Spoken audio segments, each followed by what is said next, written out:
Hello there and welcome to Global Business. This is our special program tracking China's growth 2024. I'm Lily Lu. Today we will take an in-depth look at China's economy in 2024 and explore how the world's second largest economy successfully navigated global uncertainties. We will discuss key topics like GDP, investment, the strength of China's extensive consumer market, and industrial sectors. We will also engage with leading industry analysts to anticipate what the future holds for China's economy in 2025. Now, China posted a 5% GDP growth for 2024, with the fourth quarter growth reaching 5.4%, marking the best quarterly performance of the year. The secondary industry, which includes manufacturing and construction, experienced the most significant growth, rising by 5.3%, while the services sector followed closely with a 5% increase.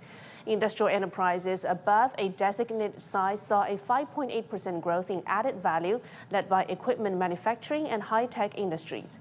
Consumer spending picked up at an annual pace of 3.5%, with 27% of that occurring online. And in the real estate sector, new home prices in first-tier cities began to rise on a monthly basis, while 23 out of 70 major cities reported increases in new home sales prices. Kang Yi, commissioner of the National Bureau of Statistics, stated that the major tasks and goals of China's economic and social development were successfully achieved in 2024. 2024年，面对外部压力加大。 China's economy made notable progress while maintaining stability in 2024, despite facing increasing external pressures and challenges. The country fully implemented its new development strategy, focusing on high-quality growth through solid steps. A series of incremental policies were introduced to stabilize the economy, boost market confidence, and facilitate recovery. As a result, the major tasks and goals of economic and social development were successfully achieved. 经济社会主要发展目标任务顺利完成。 China strengthened its policy support by implementing fiscal and monetary measures aimed at stabilizing economic growth in 2024. And here is a review of those actions. The reduction in existing mortgage interest rates is expected to benefit 50 million households or 150 million people. The government plans to increase the core Tier 1 capital for China's 6 large commercial banks in a gradual manner. Loans amounting to 2.23 trillion yuan have been approved for whitelisted real estate projects. By the end In 2024, China's fiscal and monetary policymakers faced significant challenges as they employed various strategies to address issues, such as stagnant home sales, cautious consumer spending, financial strains on small businesses, high youth unemployment, and ongoing local government debt concerns. On the fiscal front, the government has increased spending, reduced taxes, and issued more bonds to provide additional funding support for struggling sectors. At the start of 2024, the deficit-to-GDP ratio was set at 3%, with the total deficit reaching 4.06 trillion yuan, approximately $560 billion, an increase of 180 billion yuan from 2023. Additionally, local governments were issued 3.9 trillion yuan in special purpose bonds, along with 1 trillion yuan in ultra-long special treasury bonds. Total fiscal expenditure for last year rose slightly to 28 trillion yuan, with a significant portion allocated to education, social security, employment, and local government debt swaps. To enhance economic growth more effectively, the government also focused on providing tax and fee reductions for technology and manufacturing companies. On the monetary side, the central bank implemented its largest policy rate cuts in 4 years to boost market liquidity and promote borrowing. The reserve requirement ratio was lowered by 100 basis points following 2 adjustments. Additionally, the loan prime rate, which commercial banks use as a benchmark for pricing new loans, was significantly reduced. In May, the central bank announced special measures to stimulate home sales, including the removal of nationwide mortgage rate floors and a 0.25 percentage point reduction in Housing Provident Fund loan rates. And now for more insights on China's economic performance in 2024, I would like to bring in Bruce Pan, Adjunct Associate Professor at the Business School of Chinese University of Hong Kong. Great to have you on the show, Mr. Pan. How does the 2024 performance align with your expectations, and what factors do you believe that's contributed to those assessments? I think that's really a surprise. The 5% figure that beats consensus, actually, despite the recent revise up 2023 to GDP number that provides a higher base. Actually, today's GDP growth of 5% still meets the official target of a growth rate around 5%. This number actually has beat market consensus without doubt, with the help of the pickup in GDP to 5.4% in the fourth quarter, outpacing that of the 4.6% in the third quarter, 4.7% in the second quarter, and 5.3% in the first quarter in 2024. Last year's economy saw an unexpected bright spot in export. The growth was exceptionally strong, particularly when price factors were excluded. But in the fourth quarter, there are also signs of some resilience improvements in industrial production, retail sales, and the property sector, etc. So I could say that the economy experienced stronger than expected growth, featuring a more balanced structure. And how would you evaluate the effectiveness of the policy measures implemented in 2024? We know that was a year with a lot of rollouts of policies. And what key highlights do you identify in China's macroeconomic landscape for that year? The policies shift towards a more pro-growth and pragmatic approach in September of last year actually significantly stabilized the economy in the fourth quarter. And this shift led to a great improvement in market sentiment and business confidence, boosting economy momentum and business activities. In seasonally adjusted quarter-on-quarter terms, you can see that GDP growth increased from an upwardly revised 1.3% in the third quarter to 1.6% in the fourth quarter, representing a significant jump.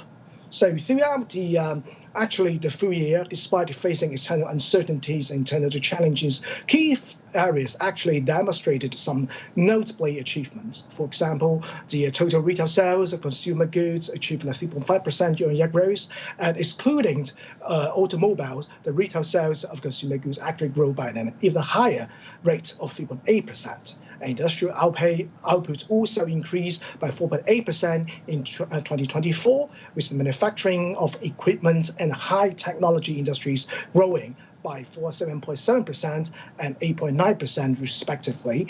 This reflects the continuous upgrading of industrial structure. Well, and also there sometimes seems to be a gap between macroeconomic data and individual experiences on a more, let's say, micro level. How would you interpret this discrepancy, and what insights can you share regarding the overall economic sentiment among consumers? If you took the 2024 data into deep dive, the National Urban Survey unemployment rate actually averaged 4.1%, down by 0.1 percentage point from 2023, indicating a generally stable employment situation. And household disposable income also saw a nominal growth of 3.5% and 3.1% in real term, outpacing that of GDP growth. So you would say that there are some alignments between economics' overall momentum and micro individuals' feelings and sentiments, and people are becoming less cautious but more willing to spend in the fourth quarter. And today's retail sales numbers actually tells the same story. Well, great stuff. Thank you so much, Mr. Pang. Please stay with us for more discussions later on in the program. Time now to get a check on the overall performance of China's equity markets, and for that, let me turn to Wang Ying in Shanghai. Hi there, Wang Ying. So, as we stand in the beginning of a new year, tell us, what do you think are the key words for the Chinese stock market in 2024? Okay, Lily. Yes, 2024 was actually a turnaround year for the Chinese stock markets, but a lot of the momentum only showed up in the last quarter, leading to an annual gain for around 12.7% for the Shanghai Composite Index. The breakout moment for the markets last year was definitely the government's announcement of those upcoming stimulus policies, which happened at the end of September, just before the National Day holiday. That gave the markets their best day in a decade. After that, investor optimism and retail investor participation in the market shot up, and interest from international investors followed on. 2024 was the first time in a few years we've seen really strong interest from overseas investors, with many fund managers saying their clients were constantly calling and asking how they could get a slice of the Chinese market action. And after that initial wave of interest, things have been a bit more volatile. Various policy announcements from the government have been well received by the markets in the last couple of months, but the U.S. elections did cause a rise in both investor caution and market market volatility. And when it comes to new entries to the market, 2024 was a pretty quiet year. There were only around 100 IPOs on the Asian market last year, compared to more than 300 in 2023. And the IPOs that did happen were smaller and raised less on average. But this is also partly an effect of government regulations released last year designed to increase the quality of listed companies in the long term. Lily. Well, also, Ying, today marks the beginning of the final full week trading session before we celebrate the Lunar New Year. How did stocks performance today? Okay, the mainland market stocks actually rose on Friday as a slew of better-than-expected China economic data lifted market sentiment today. The benchmark CSI 300 index gained 0.31%, while the Shanghai Composite Index rose 0.18%, and the Shenzhen Component Index added 0.6% at the close. China's economy ended 2024 on better footing than expected, helped by a flurry of stimulus measures. The economy grew 5.4% in Q4 from a year earlier, significantly beating analysts' expectations and marking the fastest rise since the second quarter of 2023. Technology and semiconductor shares led gains across the board as investors traded around themes of independent innovation. Mainland markets tech and semiconductor indices rose 1.3% and 2.35% each. Meanwhile, real estate stocks advanced slightly after official data showed China's new home prices stopped falling month on month in December 2024 for the first time in 18 months. The CSI 300 index closed the week about 2.1% higher, Lily. And also, Ying, finally, give us a brief introduction of the performance in the region today. Okay, let's start with Hong Kong. Hong Kong shares were also encouraged by a wide range of better-than-expected economic data. The Hang Seng Index gained 0.2%, and the Hang Seng Tech Index added more than 1% at the close. Almost the same as those stocks on mainland markets, shares of tech and semiconductor sectors also outperformed in Hong Kong. China's top chip foundry Semiconductor Manufacturing International Corp, listed in Hong Kong, surged more than 9%, hovering near their highest since July 2020.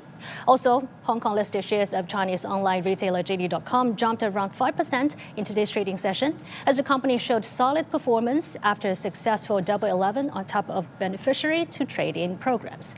The Hang Seng Index was set to close the week about 2.5% higher. And now to the market in Japan. Reversing the gains in the previous session, the Japanese market is lower on Friday, following the broadly negative cues from Wall Street overnight, with weakness across most sectors led by index heavyweights and financial stocks. The Nikkei 225 index was down 0.44% after hitting a low of 38,080 points earlier. According to some analysts, what's behind the market declines is a concern about a reaction to the comments from Trump, who is due to be inaugurated on Monday. Investors do not want to take risks for a possible big swing in the market. Market heavyweight SoftBank Group lost 1.33%, and in the tech space, Advantest fell 0.4%, while in the banking sector, Mizuho Financial was down 1.61%. Also, Japanese equities fell as the yen strengthened on hopes that the Bank of Japan will raise its policy rate next week. Well, that's all from me in Shanghai. Now back to you, Lily, in Beijing. Great stuff. Thank you so much. That's Wang Ying for us with the market wrap.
China's consumption accounted for approximately 50% of its total GDP, benefiting from both robust policy support throughout 2024. And across the nation, local governments implemented fiscal measures to stimulate consumption, such as trading programs for durable goods and dining subsidies. Well, those Statistics Authority has released detailed data on consumption performance for 2024. And let's get the details from my colleague Olivia, who is in the studio on the board to give us more details. Hi there, Olivia. Take it away. Sure, Lily. According to China's Statistics Bureau, total retail sales of consumer goods grew by 3.5% in 2024, reaching 48.79 trillion yuan, approximately by $6.8 trillion. In December alone, retail sales increased by 3.7% year-on-year. Throughout 2024, both online and physical retail sectors performed exceptionally well. National online retail sales hit 15.5 trillion yuan, reflecting a 7.2% rise compared to the previous year. Of this total, online sales of physical goods amounted to 13 trillion yuan, growing by 6.5% and representing 26.8% of total retail sales of consumer goods. Notable increases in retail sales were also observed in categories such as automotive products, home appliances, furniture, and entertainment items. Generation Z has become one of the main forces driving consumption in China, and their unique demands have notably influenced 2024 consumption performance. Our Guo Tianqi explores animation, comic, and gaming merchandise, which are among the most popular types of goods purchased by young people. 谷子, or goods in English, is a general term for animation, comic, and gaming products, including blind boxes, badges, and dolls of virtual characters. According to China Insights Consultancy, the ACG economy in China has soared to about 170 billion yuan, or $23 billion in 2024. It's expected the overall market size will reach 300 billion yuan, or $43 billion in 2029. Animation, comics, and games have become the hottest common topics among the young people, and these exquisite goods became their currency. Gen Z is the main force driving consumption in this area. In 2024, the number of animation, comic, and gaming lovers in China reached 500 million, more than one-third of China's population. Jian Yitong is a college student and passionate fan. I'm in exam week now. As soon as I wake up every day, I start studying. So I come here specially to admire these beautiful goods and relieve my stress. Yitong says almost half of her friends are animation, comic, and gaming lovers. They watched the cartoons when they were young and read comics and played video games when they got a bit older. Many of my classmates bought dolls made of anime characters and put them in front of them when studying in the library to give themselves spiritual strength. From a psychological perspective, some experts say paying for emotional comfort reflects changes in Chinese consumption trends among young people. The qualities of animation, comic, and gaming characters, such as their toughness and bravery, also give them spiritual power. The wonderful memories and companionship of physical goods can strengthen that feeling. Common hobbies can also easily expand the social circle of young people, which is beneficial for mental health. Many big cities in China, such as Shanghai and Chengdu, are now treating the animation, comic, and gaming industry as an engine for economic development by creating commercial complexes that attract young people to shop offline. Guo Tianqi, CGTN, Beijing. And now to get a detailed view of China's consumption sector performance in 2024, let's bring back Mr. Bruce Pan from the Chinese University of Hong Kong. Mr. Pan, with total retail sales of China's consumer goods growing by 3.5% in 2024, what role does consumption play as a vital component of domestic demand in driving China's growth this year? China is actually shifting its investment-driven growth model to a quality over quantity paradigm. So the overall economy is undergoing significant transformations, and the domestic demand, especially consumptions, will be at the center stage of the new growth pattern. In 2024, you can see that consumptions are actually showing signs of improvement in categories aided by the stimulus push. Retail sales rose by 3.8% in the fourth quarter, reaching the fastest pace in 2024 after government ran up a program to subsidize the purchase of Reliance cars and business equipment. This initiative actually boosted home goods sales, rose to 12.3%, the highest level since 2013. I would expect a strong momentum to continue in the next several quarters as there will be more supportive measures launched and to secure household income and to boost consumptions, while the sentiment expectations will continue to stabilize. So throughout 2024, we've seen the emergence of many new consumption trends across the country, like rural tourism, the ice and snow economy, and then new Chinese-style cultural products. How are those trends influencing consumer behavior?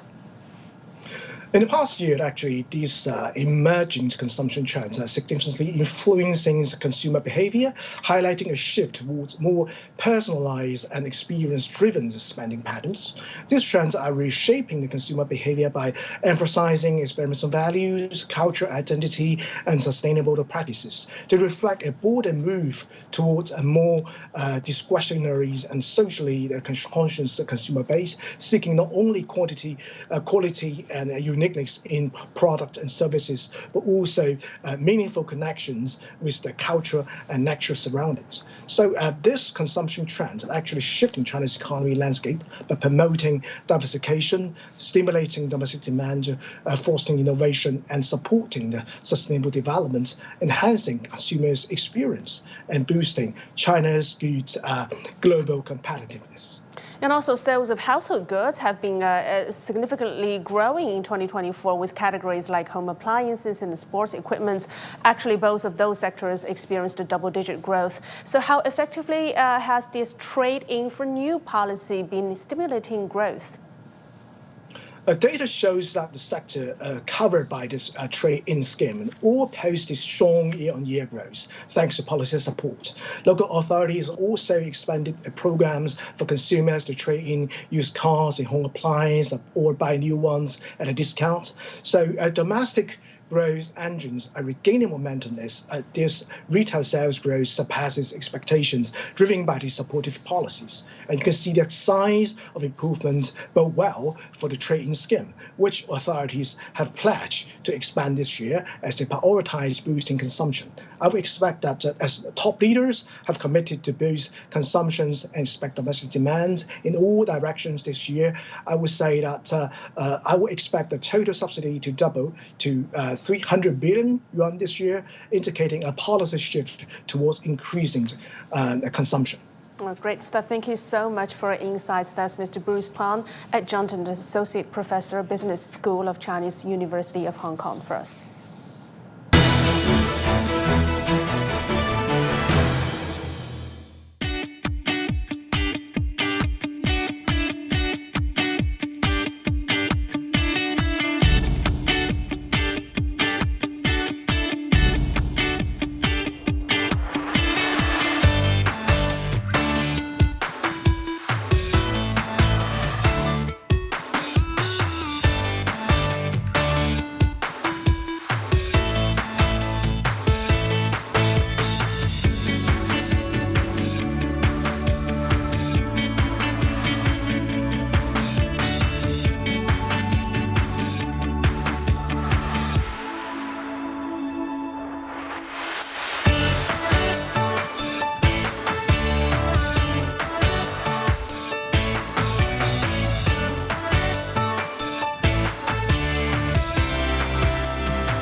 Shifting gears now to industry and investment. According to official figures, China's industrial sector experienced strong growth in 2024, with remarkable performance recorded in the equipment and high-tech manufacturing. Despite challenges faced by the property sector, overall investment still managed to grow. Our reporter Aaron Liu is now in the studio with more details on industrial performance and investment trends. Take it away, Aaron. Thanks, Lily. Let's break down numbers. First, let's examine the performance of industrial production in China. According to the Bureau of Statistics, industrial production in 2024 demonstrated a strong growth momentum, with the value added by industrial enterprises above the designated size increased by 5.8% compared to the previous year. Breaking it down by sector, the mining industry saw a 3.1% increase, the manufacturing sector grew by 6.1%, and production and supply of electricity, heat, gas, and water rose by 5.3%. Notably, equipment manufacturing industry experienced a 7.7% increase, while high-tech manufacturing surged by 8.9%. In terms of specific products, output for new energy vehicles, integrated circuits, and industrial robots rose significantly by 38.7%, 22.2%, and 14.2% respectively. In the fourth quarter alone, the value added by industrial enterprises about designated size increased by 5.7% year-on-year. Fixed asset investment, which includes spending on infrastructure, property, machinery, and equipment, grew by 3.2% during the same period. High-tech industries particularly excelled with an impressive 8% increase in investment. Investments in aircraft and spacecraft manufacturing surged by 39.5%, and also used computer and office equipment rose by 7.1%. These figures collectively indicated robust economic performance for China in 2024. So China's industrial capacity of the wind and solar power is now greater than power produced from coal. My colleague Michael Wang went to see a place called the Solar Panel Great Wall in the Inner Mongolia region for the closer look at how China is harnessing the power of the sun. I am surrounded by what you can call the world's most energetic horse. This solar steed galloping in the Kubuchi Desert here in the Inner Mongolia Autonomous Region is constructed with nearly 200,000 solar panels and is 196 soccer fields large. This solar steed, impressive as it is only part of an even larger solar farm that's able to provide clean electricity to over 300,000 people annually. So this is one of the biggest solar farms that I've ever seen, a sea of solar panels as far as the eye can see. So, Mr. Li, what's the future outlook, the future planning looking like for this solar project? 目前呢，我们全期已经建成的这个新能源项目呢。 Currently, the new energy projects in that banner have reached over 3 gigawatts. By around 2030, the total power generation capacity of all new energy projects will reach 40 billion kilowatt hours. At that time, 1 out of every 3 lights in the Beijing-Tianjin-Hebei region will be powered by electricity generated here. 每3盏灯里边就有我们打起，就有1盏是我们打起给点亮的。 The solar farm is but one of 5 that stretches across the western part of Inner Mongolia.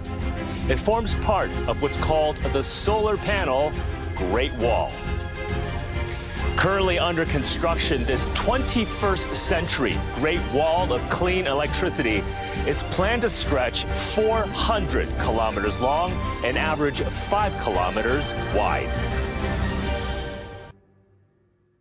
I mean, this already is a massive solar farm and solar project, but this is only one part of a massive solar panel Great Wall. Talk to us more about that. 我们呢，计划用3年时间打造一条光伏长城。这个光伏长城的 We plan to spend 3 years building a great wall of clean electricity along the northern edge of the Kubuchi Desert. Once completed, the project will contribute to ecological management of 8 million acres of desert and PV management of 3 million acres, while supporting 10 gigawatts of new energy capacity. Around 7 to 8 kilometers from where we are right now flows China's second longest river, the Yellow River.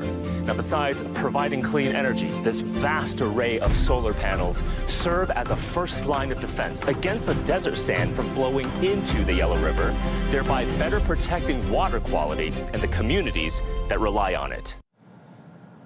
And now for more insights on China's green and low carbon development, let's bring in Pan Shuo, principal of Roland Berger. Mr. Pan, great to have you on the show with us. So China's industrial added value increased by 5.8% in 2024.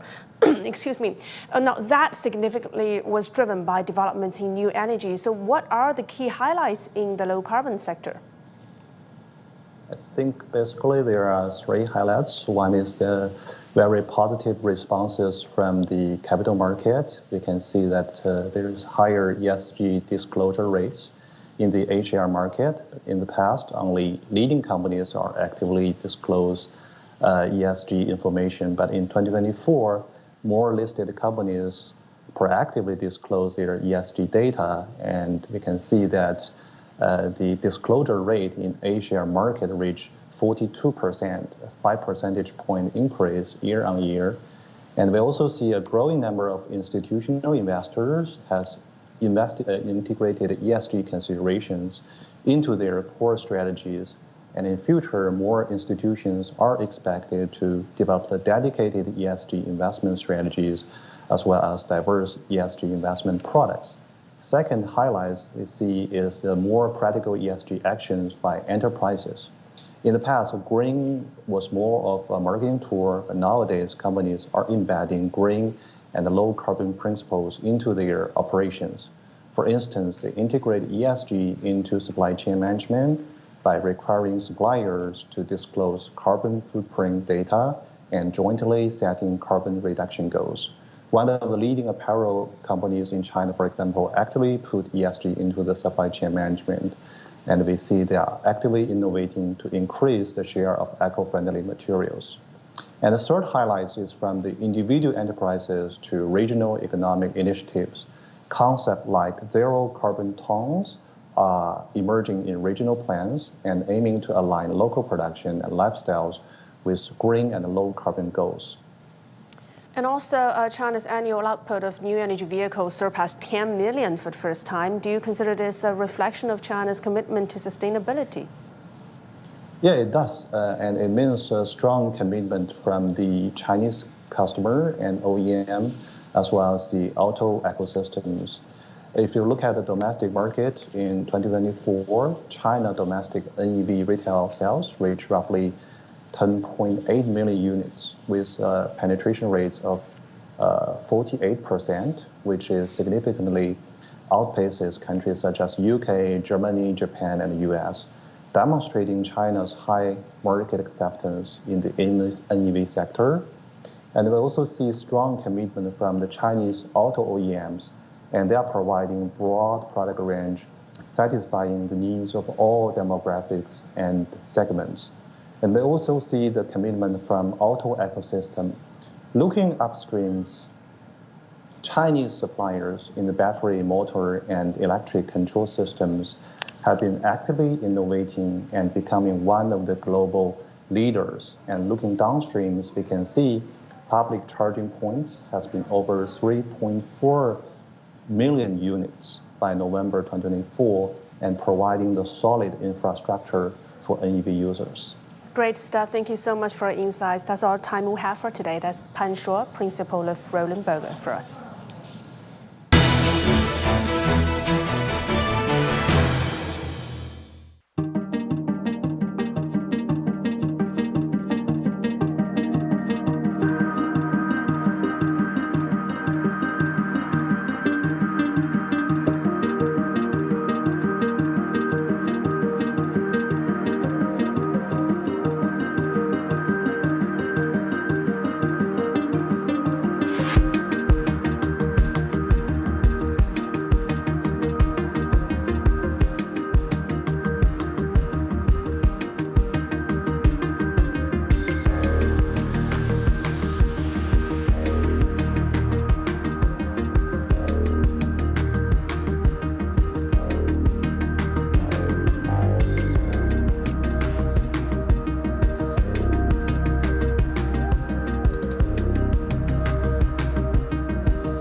Welcome back. In the next segment of our special program, we will focus on the development of China's high-level opening up. Over the past year, China has made significant progress toward becoming a more open country, enhancing efforts to welcome tourists, investors, and goods crossing borders. And now my colleague Olivia is here to provide us with an in-depth analysis of the figures, achievements, and factors. Over to you, Olivia. Yes, Lily. China's foreign trade closed out 2024 on a positive note. Customs data shows that the total value of China's foreign trade stands at 44 trillion yuan, up 5% from a year ago, and that's the highest number on record. High-tech products, homegrown brands, and cross-border e-commerce are the main contributors to the growth.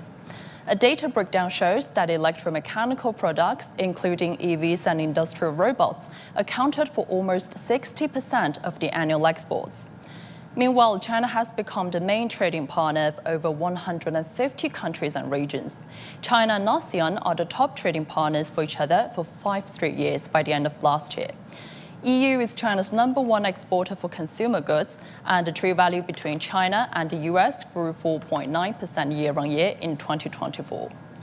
While China also eased its border restrictions for foreigners and introduced a series of visa-free policies that allow citizens from 38 countries, including Germany and Japan, to enter China without a visa and stay in the country for up to 30 days. In addition, China's immigration authority extended the visa-free transit period from the previous 3 or 6 days to 10 days.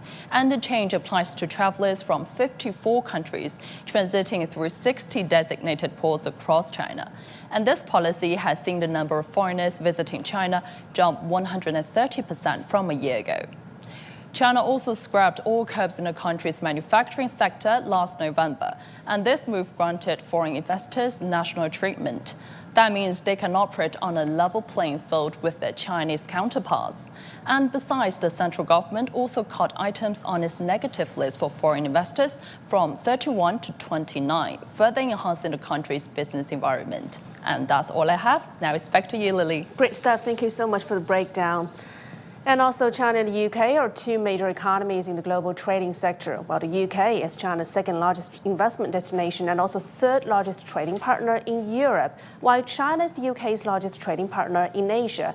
In the first 9 months of 2024, bilateral trade between the two nations reached approximately 53 billion US dollars.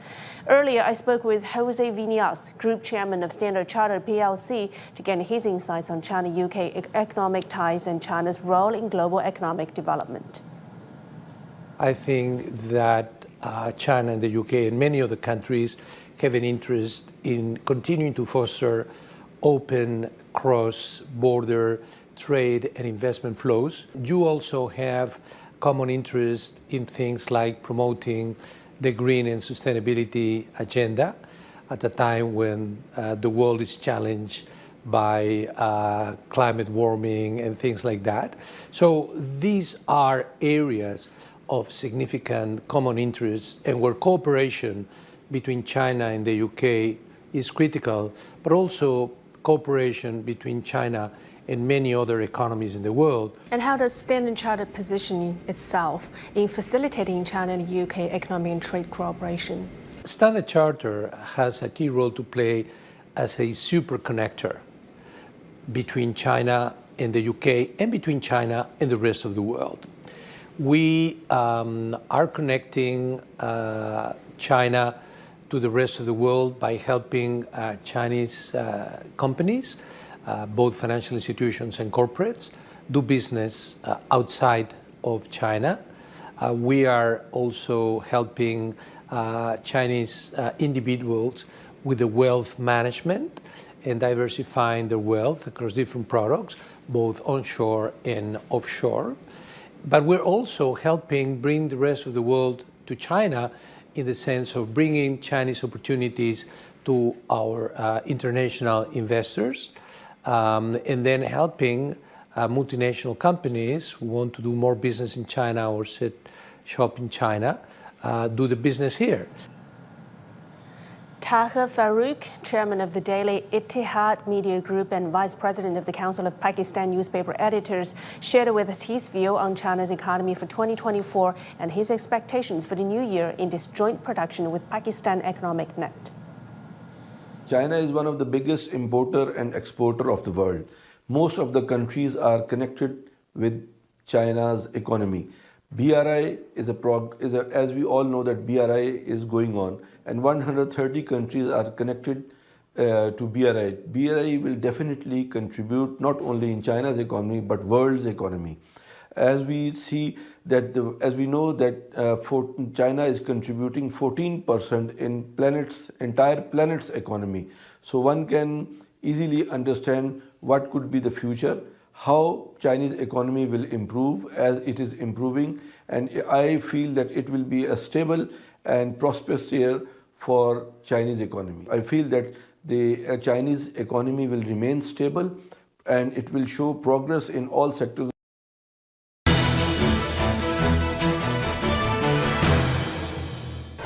And China is actually a global leader in this energy transition area.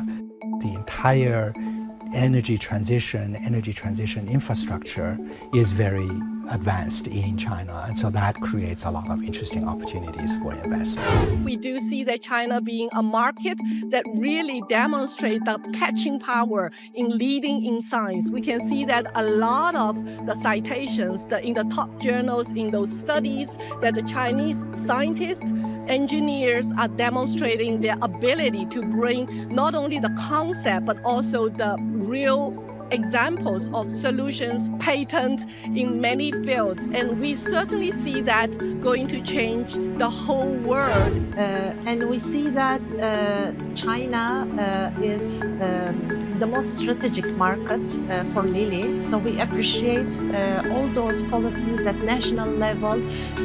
This is encouraging because it's for Lilly's pipeline, there is a huge space for gene cell therapies. Already being in China for more than 30 years, we deeply believe that free trade and open markets are the basis for innovation and for good competition. We believe that China, and that's also part of our agenda, that China is one of our main pillars for the future.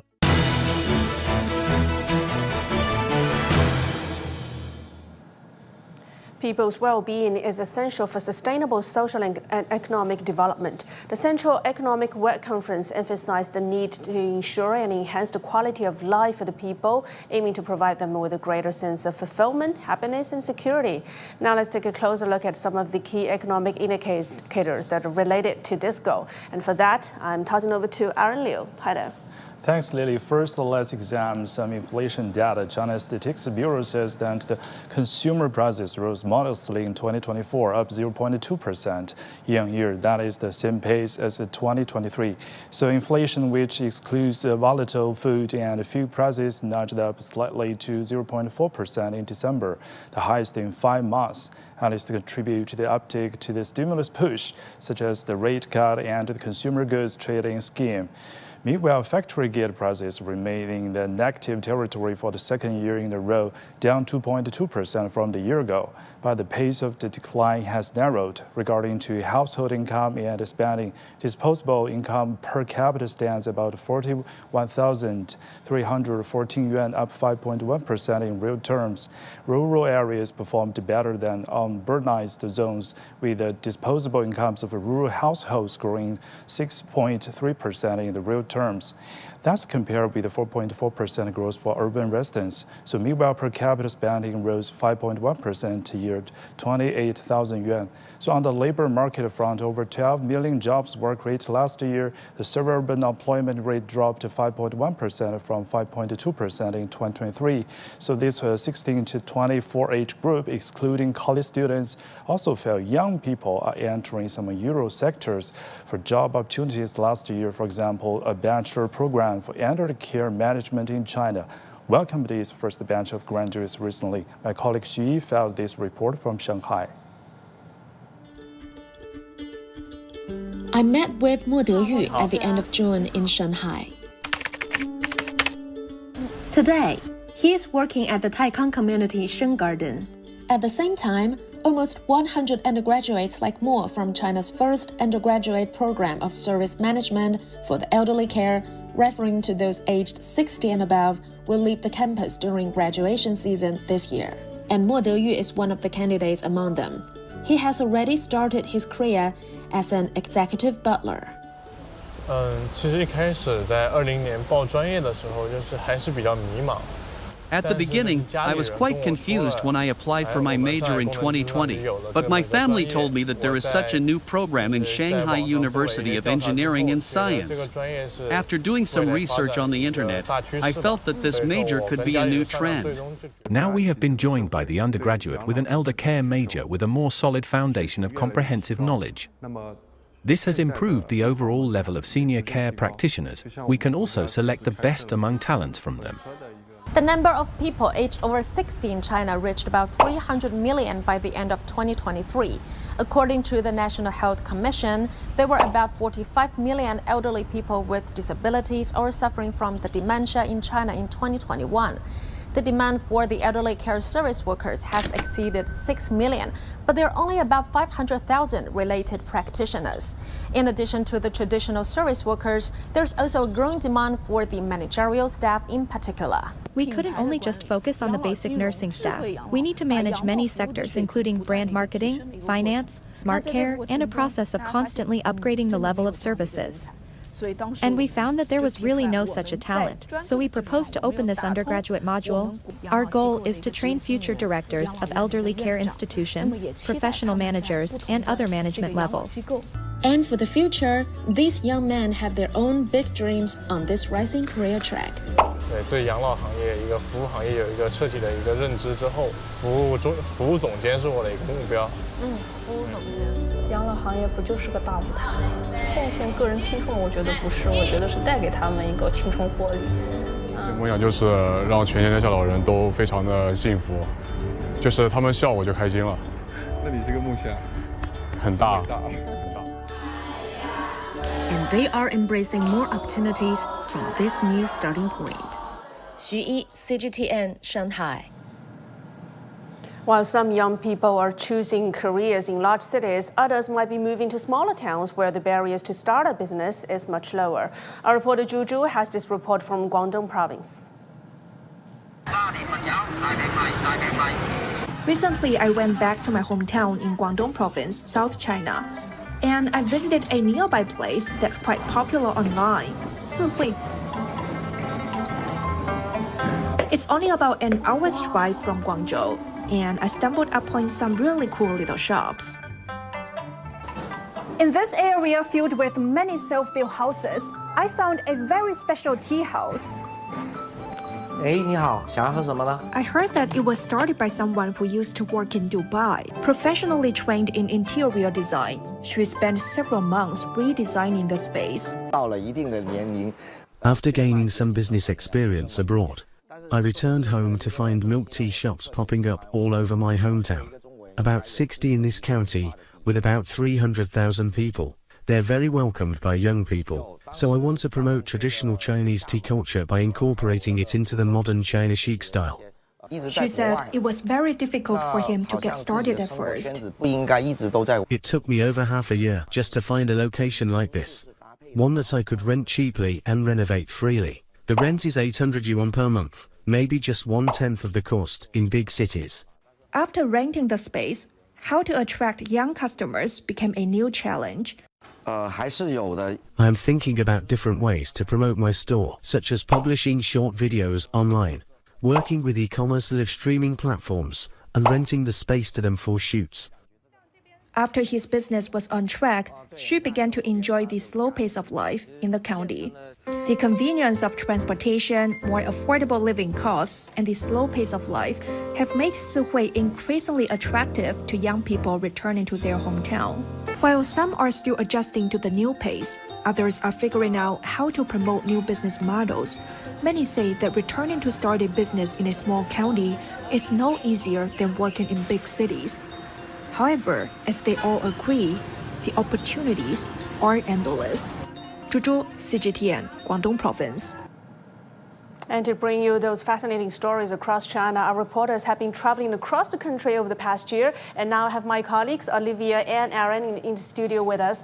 So let me start with you, Aaron. What would you say is the most impressive story that you've covered? Yes, in 2024, there are so many unforgettable moments. First, I want to use two words, is the exchange and also cooperation. And first is the U.S. Treasury Secretary Janet Yellen visit to China. In Guangzhou, I have the opportunity to interview with Story, and Yellen sat down with the U.S. and also China's business community. And afterwards, I spoke with the president of the U.S. Chamber of Commerce, and he said the group emphasized China still is the top spot for U.S. cooperating investment, and that both sides need to build a healthy relationship. And next event is the 1+10 dialogue. China hosts the dialogue with the mainly major international economic agreement again, and also next event is the UK-China economic dialogue, and also it's after nearly 6 years it held again. And during the dialogue, both they have reached about 69 mutually beneficial outcomes, and that's the remarkable events for me, and it's unforgettable. And then in other words is about innovation. As a reporter, Olivia and Andrew have an opportunity to closer look about the technology and the world of AI in Wuzhen. And another example case is about the robot hand that helped people to do the dangerous work. So that's impressed me. So exchange and cooperation and then tech, those are your Yes. keywords for 2024. What about you, Olivia? I remember you did a very impressive story about technology, about AI, right? Yeah, this is a tricky question, Lily, because looking back on the year's stories, there were so many that stood out to me. But I guess if I had to pick one, it would be the story about humanoid robots, as Aaron just mentioned, because it was totally a new experience to me. So before I went to film, I was super curious about how far these robots had really come. Like, oh, are they looking more and more like humans? Can actually take over certain jobs? And during the interviews, I got some pretty surprising and interesting answers. So for instance, do we know why, like the reason why humanoid robots need to look like human? The reason is because they're meant to work and live in the space that we do. So basically designed for people. So it's easier for them to look like us, to move around, to live in this world. And also with all the big data models they're using, they're able to communicate, have conversations, like answer questions, even understand instructions. So I remembered me interacting with a robot called Seven. The name is Seven. And I was like, oh, Seven, how about you being the interviewer and me being the interviewee? So just feel free to ask me anything. And the employees of the company were super nervous. They were watching us because one guy was like, Seven could be quite mean and sarcastic to people. And I was like, how come? He was just a robot, right? And then Seven was like, oh, Olivia already? How old are you? Are you married? What's your salary? And I was like, oh, I didn't expect that to come. That was, Quite harsh questions. Yeah. Oh, what questions are that? And I was like, okay, that's when I truly realized humanoid robots can actually have their own thinking, and that's quite interesting. And I also saw some humanoid robots even helping with workers at car factories, and that's quite surprising as well. So yeah, overall, just seeing the progress in AI industries and technology throughout the year of 2024 was definitely impressive and unforgettable. Yeah, certainly technology sometimes really goes beyond our expectations. Yeah, but what about you, Aaron? What about your what is your expectations for 2025?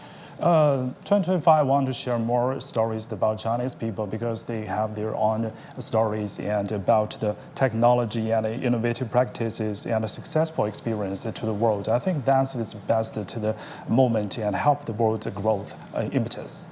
Okay, so Olivia, you have lots of expectations, I guess. But I'll make it as brief as I can. So looking ahead to 2025, I feel like with more and more countries benefiting from visa-free policies and more foreign visitors coming in, we can definitely expect more cultural exchanges and a greater variety of consumption. And I personally believe that more people will start to learn Chinese from 2025. So if they do, 加油, go for it. Is there one part of the country that you guys haven't visited or that you would like to revisit in 2025? Well, it takes a while to think because I haven't really, gone to many countries in 2024. But if I have the opportunity, I would say it's Thailand because I really enjoy visiting Southeast Asia, and we don't need a visa anymore to visit Southeast Asia. So I think it would be Thailand. Okay. What about Aaron? Africa is very important because last year I also visited to Egypt, and they have done so many projects cooperated with China. I want to witness what happened and what outcomes will be in the future. Great stuff. So both of your destination countries will be on the Belt and Road map. Yes. So I guess meant more reporting, more traveling there in the new year. Thank you so much, guys. We'll look forward to that. Thank you. Well, that was my colleagues, Olivia and Aaron, sharing with us their experience and impression of the year 2024 and expectations of the new year. And that'll do for this edition of Global Business on CGTN. But before we go, we will leave you with some of our reporting highlights in 2024. Thanks for watching. Bye for now.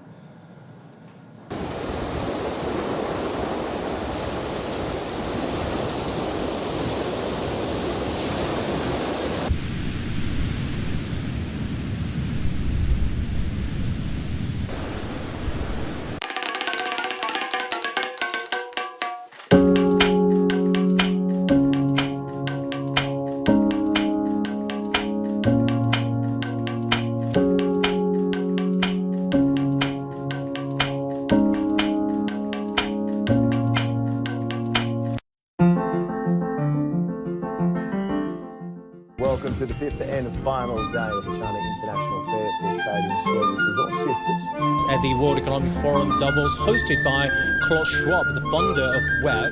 The CIIE has been a major platform for Rwanda as well. The forum's opening ceremony took place in the afternoon. One of the key themes was looking for new directions for cooperation. The country's economy grew at a faster than expected rate in the first quarter of 2024.